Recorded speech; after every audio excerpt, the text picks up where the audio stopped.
आज आपका चैप्टर, आज आपकी फर्स्ट क्लास है और वीडियो ये आपकी फर्स्ट है बेटा, इस बैच की बेटा, क्लास 12 अकाउंटेंसी।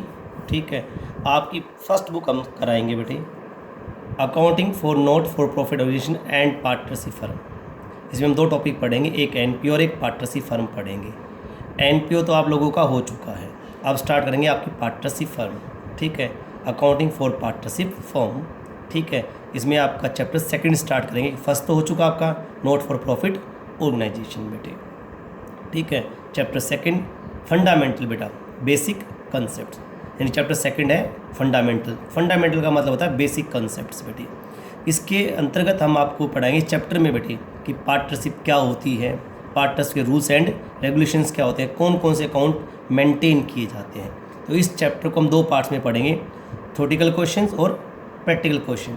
थ्योरेटिकल आज हम आपको इस चारों क्वेश्चन थ्योरेटिकल एक्सप्लेन करेंगे। पहला, what is partnership and its features, partnership deed, difference between fixed capital and fluctuating capital, why is profit and loss appropriation account prepared. ठीक है, तो आज स्टार्ट करते हैं। सबसे पहला, व्हाट इज़ पार्टनरशिप। इतना तो आप सबको पता है, आप बुक में भी देख सकते हैं। हमारा इंडियन पार्टनरशिप एक्ट, ये देखना, इंडियन पार्टनरशिप एक्ट 1932 है बेटे। ठीक है, दो डेफिनेशन है, एक तो सेक्शन 4 के अंतर्गत दी हुई है। ठीक है, एक लोकल डेफिनेशन है जो मैं आपको अभी दे रहा हूँ। पहले आप इन अदर वर्ड्स अपने शब्दों में सुनिए कि पार्टनरशिप होती क्या है। When two or more than two person, when two or more than two person enter into an agreement for setting up a business, running it, sharing it profit and loss, that is called partnership। when two or more than two person, जब दो या दो से अधिक व्यक्ति enter into an agreement, किसी agreement में शामिल होते हैं, for setting up a business, business open करने के लिए, running it, चलाने के लिए, sharing it profit and loss, profit and loss को डिस्ट्रीब्यूट करने के लिए, that is called partnership। इसे हम पार्टनरशिप फर्म कहते हैं। अब आता है Indian partnership act 1932 section 4। Partnership is relation between persons who have agreed to share the profit of a business carried on by all or any of them acting for.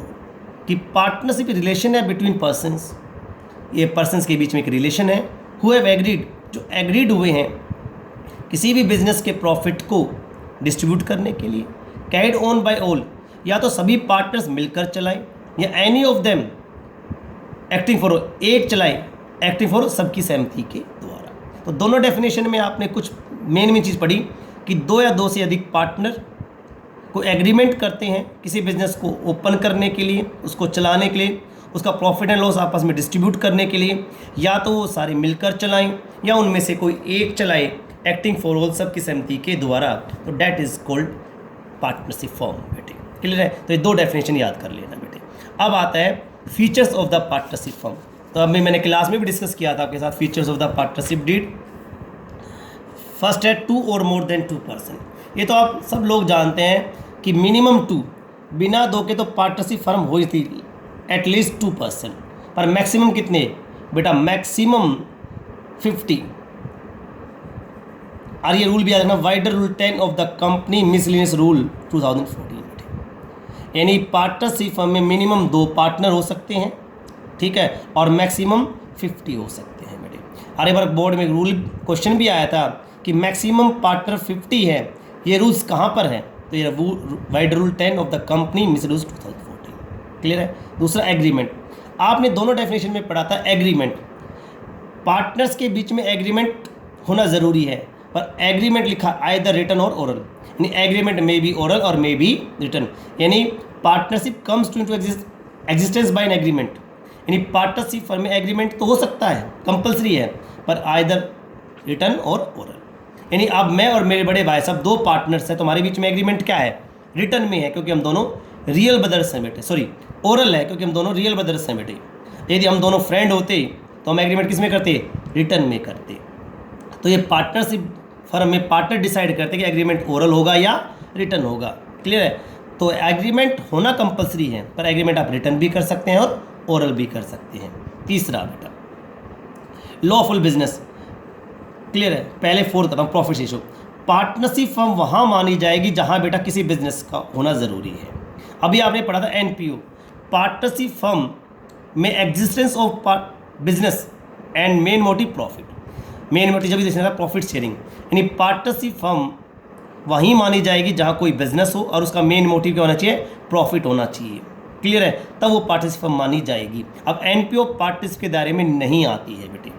Fourth, lawful business, आप जो business कर रहे हैं बेटा वो lawful होना चाहिए, legal होना चाहिए, इलीगल नहीं होना चाहिए। और last, business can be carried on all या any of them acting for all, या तो पार्टनरशिप फर्म को सभी पार्टनर मिलकर चलाएं, business of the partnership can be carried on by all the partner या by any of them acting for all the partners, या उनमें से कोई एक पार्टनर पर चलाए पर सभी पार्टनर्स को कंसंट्रेट सहमति दे बेटा कि आप चला सकते हैं। क्लियर बेटा, तो ये इसकी 5 फीचर्स हुई। 2 और more then 2 person, minimum 2, maximum 50, agreement में बी ओरल में बी रिटर्न, बिजनेस पार्टनरशिप वहीं मानी जाएगी जहाँ कोई बिजनेस हो और बिजनेस का मेन मोटिव क्या होता है, प्रॉफिट होता है। तो कई इसकी हेडिंग बिजनेस डाल देते हैं, कई इसकी हेडिंग प्रॉफिट डाल देते हैं। लॉफुल बिजनेस, जहाँ भी आप जो भी आप बिजनेस कर रहे हैं वो आपका लीगल होना चाहिए, इलीगल नहीं होना चाहिए।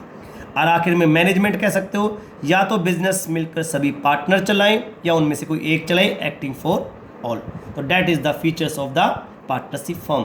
अब आपका आता है दूसरा क्वेश्चन बेटा, व्हाट इज पार्टनरशिप डीड। अब हमने क्लास में भी कहा था यदि पार्टनर्स के बीच में एग्रीमेंट रिटन है, मान लो मेरे और मेरे भाई के बीच में एग्रीमेंट रिटन हो तो उसे क्या कहेंगे, पार्टनरशिप डीड कहेंगे बेटे। क्लियर है, the document containing the agreement in written among the partners that is called partnership deed. The document, way document containing the agreement जो एग्रीमेंट में शामिल किए जाते हैं in written लिखित रूप में among the पार्टनर्स के बीच में, तो that is called partnership deed। आप यहाँ भी देख सकते हैं, देखिए partnership comes into existence by oral and written agreement, ठीक है, और it is better to have written agreement। आप डेफिनेट रिटर्न एग्रीमेंट करें तो ज़्यादा बेटर रहता है क्योंकि किसी भी प्रकार के डिस्प्यूट नहीं हो सकते। Or this written document known as partnership deed. ये बात मैंने आपको बता दी, the document containing the agreement in written among the partners that is called partnership deed. यानी जो रिटर्न डॉक्यूमेंट है पार्टनर्स के बीच में जो एग्रीमेंट हुए हैं उसको कहते हैं पार्टनरशिप डीड बेटे। अब आता है कि पार्टनरशिप डीड में कौन कौन से कंटेंट शामिल किए जाते हैं, ठीक है बेटे, कि पार्टनरशिप डीड में हम क्या क्या लिखते हैं। तो जो पार्टनर्स के बीच में एग्रीमेंट हुए हैं वो जो रिटर्न में लिखे जाएं तो that is the contents of the partnership deed. वैसे तो बेटा बहुत सारे हैं, सिर्फ आप 7-8 याद कर लीजिए। सबसे पहले बेटा डिस्क्रिप्शन ऑफ द पार्टनर्स का नाम, उनके एड्रेसेस बेटे। Description of the firm, name address of the firm. Third बेटा principal place of business, address and principal place of business. Fourth nature of business, आप किस नेचर का किस टाइप का बिजनेस कर रहे हैं बेटे, ठीक है, मेन बता रहा हूँ बेटा। Capital contribution, amount invested by each partner ने पैसा बिजनेस में कितना इन्वेस्ट किया है। Interest on capital will allowed, हमें इंटरेस्ट कितना मिलेगा। Interest on drawing will be charge, जो हम पैसा विड्रॉ करते हैं बिजनेस से उस पर हमें कितना इंटरेस्ट देना पड़ेगा। हमारी प्रॉफिट शेयरिंग रेशियो क्या होगी, यानी हम प्रॉफिट किस रेशियो में डिस्ट्रीब्यूट करेंगे। और लास्ट बस इतना याद कर लो, कोई पार्टनर फर्म को लोन देगा तो फर्म उसे कितना इंटरेस्ट देगी बेटे। क्लियर है, एक बार दोबारा बता देता हूँ। कंटेंट ऑफ द पार्टनरशिप सबसे मेन होता है बेटा, और याद कर लो, name and address of partners, name and address of partners, nature of the business, ठीक है बेटा।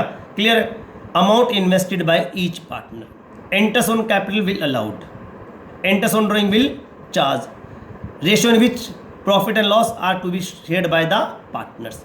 यदि कोई पार्टनर फर्म को लोन देगा तो फर्म उसको कितना इंटरेस्ट पे करेगी। तो ये आपके content of the partnership deed है बेटे। क्लियर है, एक इंपॉर्टेंट आता है, जैसे यदि हमारे बीच में एग्रीमेंट रिटन है तो हमें ये पता हम पर कौन कौन से नियम लागू होंगे, क्योंकि सब कुछ एग्रीमेंट में लिखा हुआ है। तो मैंने पहले कहा था कोई डिस्प्यूट नहीं होगा।